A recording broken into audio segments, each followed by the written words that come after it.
Yeah, thanks. Hello everyone.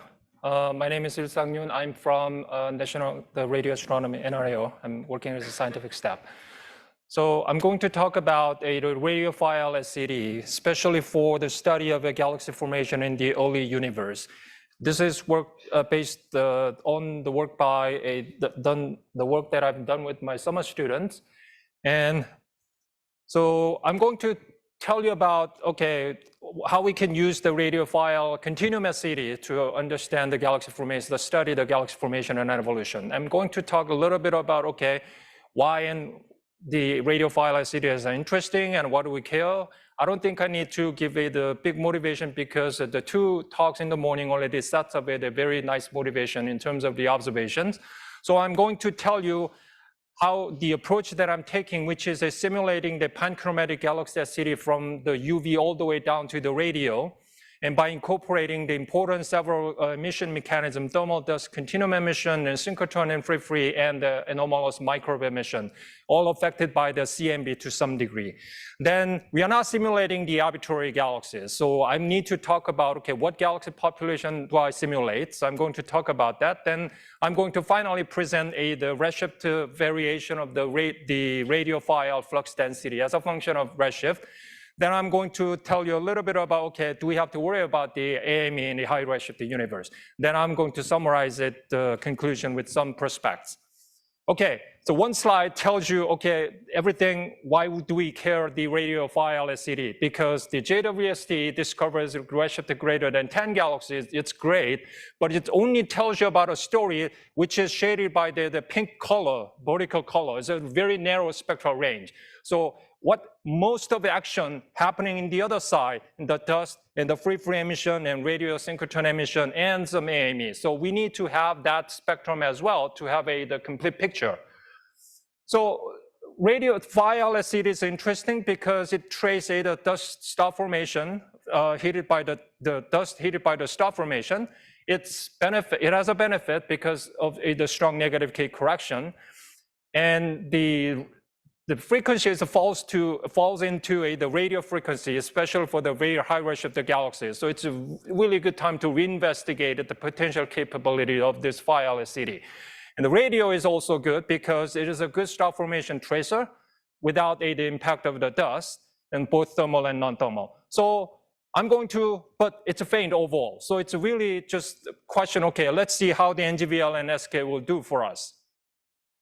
So this is the brief illustration of how I simulated a galaxy SED. For example, it's basically the simple assumption, everything the stellar populations, we just process through the dust obscuration using the extinction curve, then create the phile SED. And the radio SED is actually an interpolation of the radiophile correlation, which I assume to be constant. Of course, it's questionable. But I tried several different versions. But in this presentation, I'm only going to present without any variation. I'm just assuming a constant radiophile correlation. And first, I need to create the phile SED. But the phile SED is affected by the CMB, especially in the high redshift, because dust temperature is boosted. So I need to actually create the elevated dust temperature SED, which is determined its shape as a gray line. Then normalization has to be applied because I need to add the CMB IL luminosity. So that actually creates the blue curves. Then everything we observe is actually in contrast with the CMB background. So need to subtract the CMB background. The final purple line is sort of the expected flux density we could expect from the high redshift galaxies. In the radio side, there are more complicated, I should admit that. But I'm only assuming the synchrotron suppression, which means in the high density region, there are two main dominant channel of the cosmic ray electron losing its energy, either synchrotron emission or the inverse Compton scattering with the CMB. So it only suppressed the synchrotron emission, but I didn't include any synchrotron self-absorption or AGN, but the self-absorption only happens in the low frequency, which we don't have to worry too much about it. And if we added an AGN, and the magnetic field enhancement in high redshift, it only increase the brightness. So I would call this model is sort of the vanilla radio SED. Okay, so this is the illustration. In the right-hand side panel, the 3 redshift 1720, these are the SED varying by the dust temperature. Of course, in the low redshift universe, the dust temperature changes the SED shape quite a lot. But because of the CMB temperature becomes dominating in the high redshift universe, that effect it becomes less and less significant. And the far right-hand side column for different dust temperature, I shows the evolution of the galaxy SED.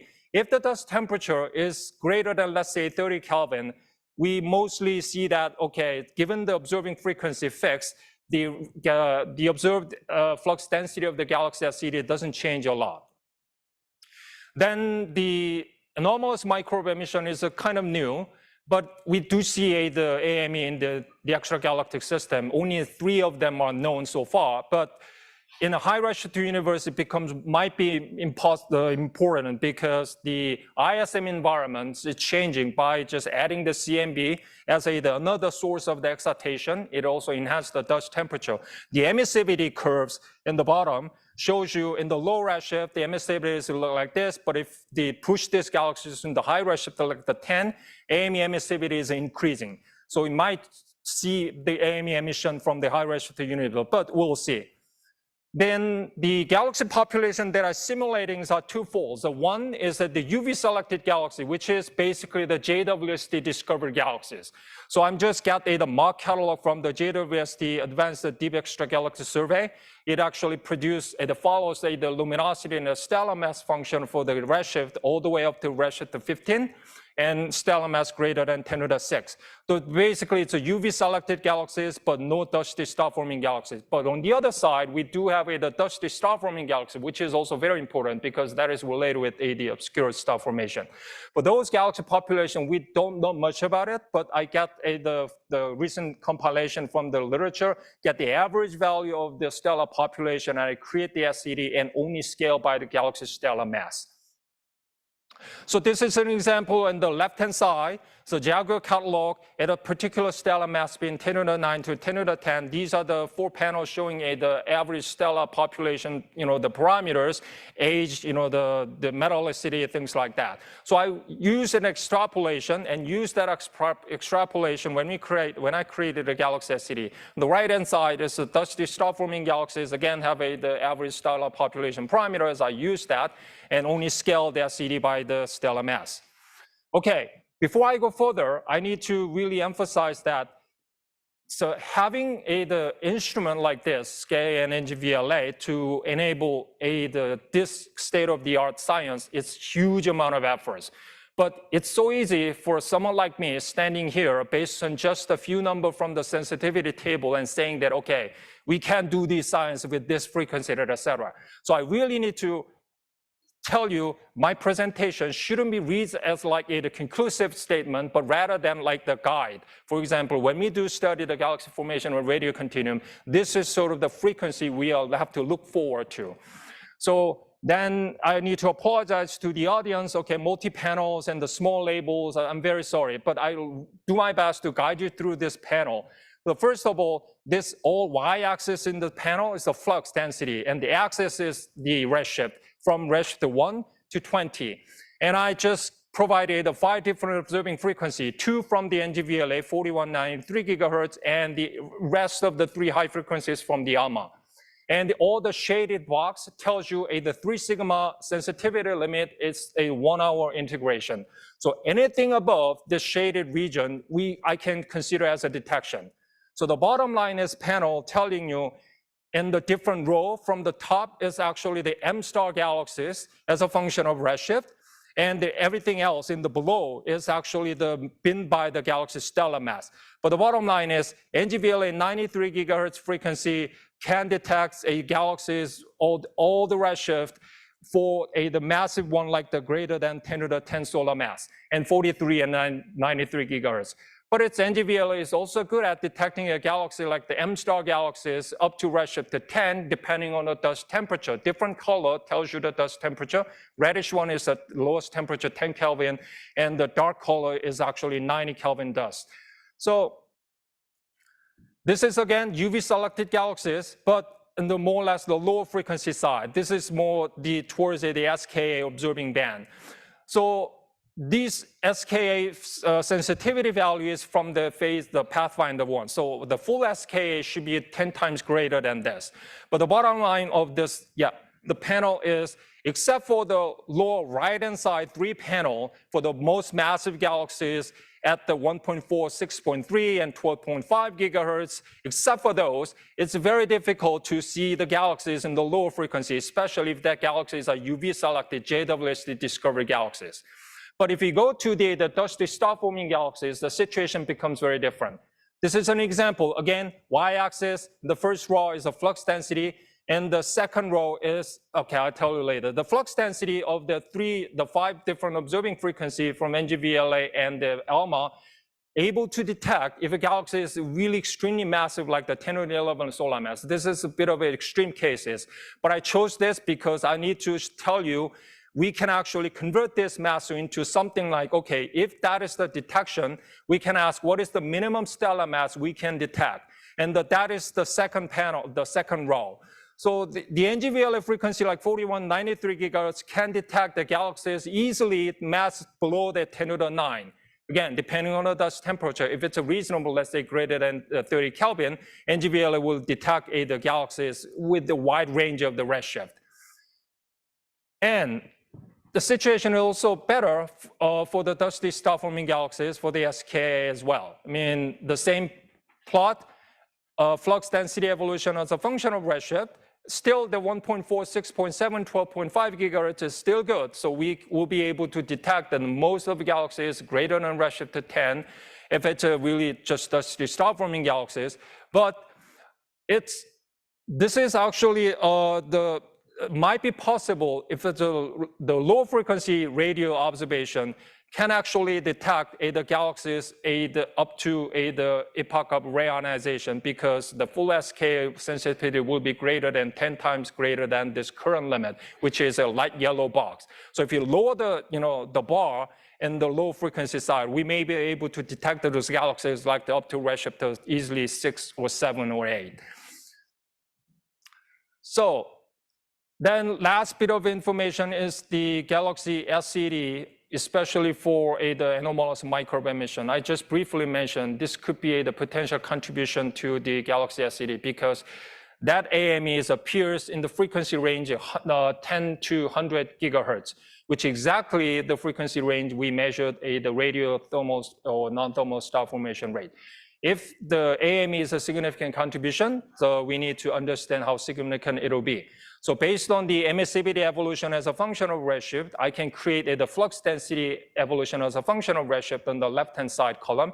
This is based on the assumption that, okay, the size of the AME emission is the 100 parsec physically, and the column density is a very extreme, like the 25. But this is an extreme example to actually understand what is the peak flux density of the AME as a function of redshift on the right-hand side. I'm just showing you the 3 different cases, like the cold neutral medium and the warm neutral medium and the PDR region. Except for the PDR region, cold neutral medium and the warm neutral medium, if the redshift are like the greater than 1, for example, we almost will not see any significant contribution from the AME. But it might be possible that with enough resolution from SKA and NGVLA, if it's a PDR region, you can resolve it at 100 parsec physical scale, then we might be able to still see the AME up to like the redshift in the 4 and 5. But yeah, it's an open question. So here's my summary. So based on this investigation, I think it's very promising. So we will be able to see that most of the galaxies that JWST will discover using the file continuum emission by NGVLA and ALMA. Then we will not be able to see the significant contamination from the AME if it's a spatially integrated emission. But if it's high resolution, we might be able to see some. And the full SKA has a potential of the observing high-Z galaxies in the low frequency, but it depends on the nature of the radio emission from the high-Z, because I didn't actually touch upon include all the complicated the radio synchrotron emission procedure. So more or less a chicken or egg problem. To predict the detectability, we need to know the physics of the synchrotron emission and its evolution as a function of redshift. To know that, we need to have a sample. So I still, let this, question is open and happy to discuss with you, but I guess it's overall the bottom line, the message is, okay, we have in the great area, so with the NGVLA and SKA, we will be able to have enough excellent frequency baseline, and will allow us to study the galaxy formation in the high-redshift universe. Thank you.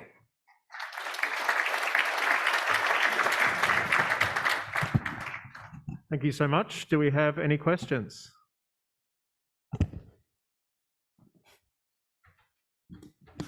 Hi, thanks for this very nice talk. Of course, the dust is a very important component as well. My question is really about the higher redshift end. So building up dust takes time. And it wasn't completely clear from me in your modeling, but maybe I missed it, how you take this into account. Because at these very high redshifts, of course, you need to build up a significant mass in dust in order to reach these luminosities. So how did you simulate that? Yeah, in this simulation, I don't simulate the dust formation. But I simply assuming, so that's why I separate galaxy into entirely two different populations. It's already a dust-rich galaxy. For some reason, let's say that galaxy is already existing at that high redshift. Okay, if that is not the case, so we can actually look at the JWST galaxies as well. Usually those galaxies are very dust poor. So one of the plot that I showed you actually said it touches upon the 10 to the 9 solar mass. It barely touches on the ALMA sensitivity. That exactly matches the recent DDT ALMA observation of the JWST follow-up with like the 1.5 hours integration. We could not detect any dust continuum emission. So we need to go deeper. Either that is because there's a low dust or something else. It's an open question, but again, it's a matter of the detection. Once we have a detection, we could say something. So, but just a pure theoretical exercise, but I think it's a theory. I will say it is still possible. If it's the JWST galaxy, we will be able to detect the galaxy, but it's a dusty star-forming galaxy. Yeah, depending on the dust physics, we may or may not be able to. But it's hard to a priori to make a speculation without knowing the actual dust galaxies in that high redshift.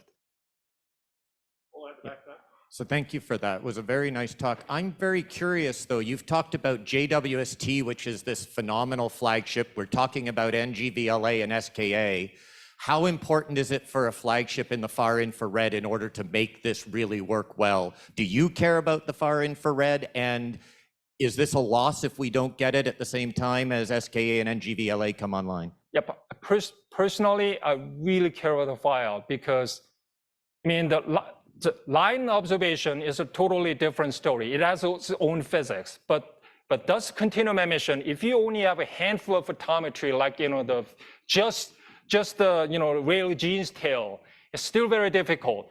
We really need to have the multiple photometry to actually constrain the dust density properly. Then we need really need a file observation.